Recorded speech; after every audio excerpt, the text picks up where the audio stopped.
السلام علیکم ورحمۃ اللہ وبرکاتہ۔ بسم اللہ والصلاۃ والسلام علی رسول اللہ، اما بعد۔ ریاض الصالحین کا تیسرا باب الصبر، حدیث آج 26 ہے۔ وعن ابی سعید الخدری رضی اللہ عنہ ان ناسا من الانصار سألوا رسول اللہ صلی اللہ علیہ وسلم۔ سیدنا ابو سعید خدری رضی اللہ تعالیٰ عنہ بیان کرتے ہیں کہ رسول اللہ صلی اللہ علیہ وسلم کے پاس انصار کے کچھ لوگ سوال کرنے کے لیے آئے، کچھ چیز طلب کرنے آئے۔ فأعطاہم، تو اللہ کے نبی علیہ الصلوۃ والسلام نے ان کو دی۔ ثم سألوہ فأعطاہم، اس کے بعد انہوں نے پھر سوال کیا، پھر طلب کیا تو اللہ کے نبی نے ان کو دوبارہ دیا۔ حتی نفد ما عنده، یہاں تک کہ آپ علیہ الصلوۃ والسلام کے پاس جو کچھ تھا وہ ختم ہو گیا۔ فقال لهم، پھر اللہ کے نبی نے ان کو کہا، حین انفق کل شیء بیدہ، جب اپنے ہاتھ سے تمام مال خرچ کر دیا، ما یکن عندی من خیر، میرے پاس جو کچھ تھا، فلن ادخرہ عنکم، خیر میں سے میرے پاس جو کچھ تھا وہ میں نے تم سے بچا کر نہیں رکھا، نہ میں بچا کر رکھتا ہوں۔ ومن یستعفف یعفہ اللہ،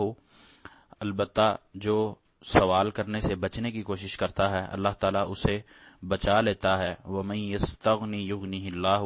اور جو بے نیازی اختیار کرتا ہے، غنی بنتا ہے، اللہ تعالیٰ اس کو غنی بنا دیتا ہے، بے نیاز کر دیتا ہے۔ ومن یتصبر یصبرہ اللہ، اور جو صبر کا دامن پکڑتا ہے اللہ اسے صبر کی توفیق دیتا ہے، اللہ اسے صبر دے دیتا ہے۔ وما اعطی احد عطاء خیرا،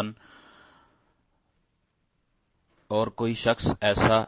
جو عطیہ نہیں دیتا یا کسی کو کوئی چیز نہیں دیتا خیر کی، وأوسع من الصبر، جو صبر سے زیادہ بہتر اور وسیع تر ہو۔ متفق علیہ، یہ حدیث بخاری اور مسلم میں ہے۔ اس مختصر سی حدیث میں ہمیں صبر کرنے کی تلقین کی جا رہی ہے، اور اللہ کی طرف سے یہ بتلایا جا رہا ہے کہ جو صبر کرتا ہے اس کو اللہ صبر دے دیتا ہے، یعنی جو اپنے لیے انسان چاہتا ہے، اس کے لیے کوشش کرتا ہے تو اللہ تعالیٰ بھی اس کو وہ دے دیتا ہے۔ اسی طرح سوال کرنے سے، عام سوال کرنے سے منع کیا گیا، اللہ کے ہاں سوال کرنا چاہیے، اللہ سے ہی مانگنا چاہیے۔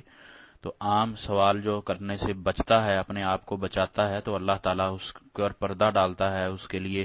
اس کی عزت اور کردار کے لیے، تو اللہ تعالیٰ بھی اس کو اس سوال بچنے سے توفیق عطا کر دیتا ہے۔ اسی طرح جو غنی ہوتا ہے، مال خرچ کرتا ہے، لوگوں میں بانٹتا ہے، تو اللہ تعالیٰ اس کو مزید بے نیازی اختیار کر دیتے ہیں۔ اس طرح آپ علیہ الصلوۃ والسلام کا جو کردار تھا، اخلاق تھا، مکارم اخلاق بیان کیا گیا ہے کہ اللہ کے نبی علیہ الصلوۃ والسلام کا عمل کیا ہوتا تھا کہ آپ علیہ الصلوۃ والسلام کے پاس جب کوئی آ جاتا اور آپ علیہ السلام کو یہ پتہ چل جاتا کہ یہ حاجت مند ہے، تو آپ علیہ الصلوۃ والسلام اس کی مدد کیا کرتے، اور اس وقت تک مدد کرتے رہتے جب تک آپ کے پاس کوئی چیز میسر ہوتی۔ اور اس میں دوبارہ جو اس حدیث کے اینڈ میں دوبارہ جو ہمیں چیز بتلائی جا رہی ہے کہ وہ یہ کہ اللہ تعالیٰ نے جو انسان کے لیے چیز رکھی ہے زیادہ، وہ صبر کرنے سے اس میں مزید خیر بڑھ جاتی ہے، اور صبر اس کے لیے مزید وسیع ہوتا جاتا ہے، اس کو اس کی مشکلات کے لیے، اس کی پریشانیوں کے لیے صبر ملتا رہتا ہے، اور اس کو دلی سکون میسر ہوتا ہے۔ اس کے ساتھ حدیث نمبر 27 بھی لیتے ہیں۔ وعن ابی یحییٰ صہیب بن سنان رضی اللہ عنہ قال، سیدنا ابو یحییٰ صہیب بن سنان رضی اللہ تعالیٰ عنہ سے روایت ہے،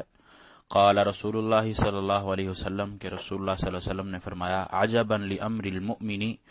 کہ مومن کا جو معاملہ ہے وہ بہت عجیب ہے۔ ان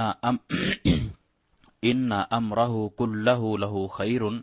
اس کے ہر کام میں بھلائی ہے، وہ کوئی بھی کام کرتا ہے اللہ تعالیٰ نے اس کے ہر کام میں بھلائی پیدا کر دی ہے۔ ولیس ذلک لأحد الا للمؤمن، لیکن یہ جو بھلائی کا کام ہے، یہ جو خیر ہے، وہ ہر کسی کے لیے نہیں ہے، صرف اس کے لیے ہے جو مومن ہے۔ ان اصابتہ سراء شکر، اگر اس کو کوئی خوشحالی، کوئی خوشی میسر ہوتی ہے تو وہ شکر ادا کرتا ہے، اللہ تعالیٰ کا شکر ادا کرتا ہے۔ فکان خیرا لہ، اور اس کا یہ شکر ادا کرنا بھی اس کے لیے خیر بن جاتا ہے، اس کے لیے اچھائی بنتا ہے۔ وَإِنْ أَصَابَتْهُ ضَرَّاءُ، اور اگر اس کو کوئی مشکل پیش آتی ہے، کوئی تکلیف آتی ہے، کسی چیز میں، معاملے میں اس کو کوئی پریشانی آتی ہے، تو اس پر وہ صبر کرتا ہے، صبرا، وہ صبر کرتا ہے۔ فکان خیرا لہ، تو اس کا یہ صبر کرنا بھی اللہ تعالیٰ اس کے لیے باعث اجر بنا دیتا ہے، اس کو صبر کرنے کے بدلے اللہ تعالیٰ اس کے لیے خیر رکھتا ہے۔ رواہ مسلم، یہ حدیث مسلم میں موجود ہے۔ اس حدیث میں جو ایک چیز اللہ کا انعام ہے کہ اللہ تعالیٰ نے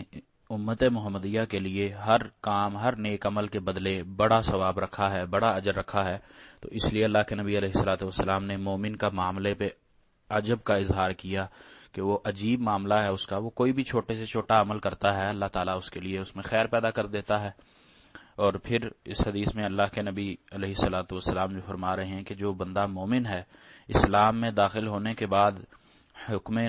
الہی اور شریعت محمدی پر عمل کرتا ہے تو اس کا ہر کام، ہر عمل اس میں اللہ تعالیٰ خیر رکھ دیتا ہے، اور وہ صبر کرتا ہے،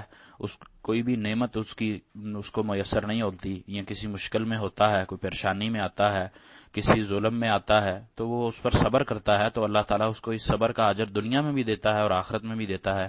اسی طرح مومن آدمی، مومن انسان، اس کو اللہ کی طرف سے خوشی میسر ہوتی ہے تو اس پر اللہ کا شکر ادا کرتا ہے، اپنے رب کا شکر ادا کرتا ہے، تو اللہ تعالیٰ اس کو بھی اس بدلے اجر دیتے ہیں، اور دنیا اور آخرت دونوں میں اس کو اس کا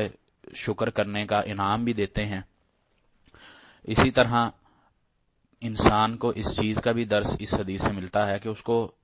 اللہ کی قضاء اور قدر پر ایمان رکھنا چاہیے اور اسی میں ہی خوش رہنا چاہیے کہ یہ اللہ کا حکم ہی ہے، میرا معاملہ اسی طرح اللہ کی طرف سے ہے، میرے مقدر ایسا ہے، اور اس پر وہ اپنا اطمینان رکھتا ہے، خوشی کا اظہار کرتا ہے، تو اس کو اللہ تعالیٰ اس پر بھی اجر دیتے ہیں۔ اور اسی حدیث سے ہمیں یہ درس ملتا ہے کہ انسان کو گلے شکوے یا اس طرح کی شکایات والا معاملہ رکھنا یہ اس کو مناسب نہیں ہے،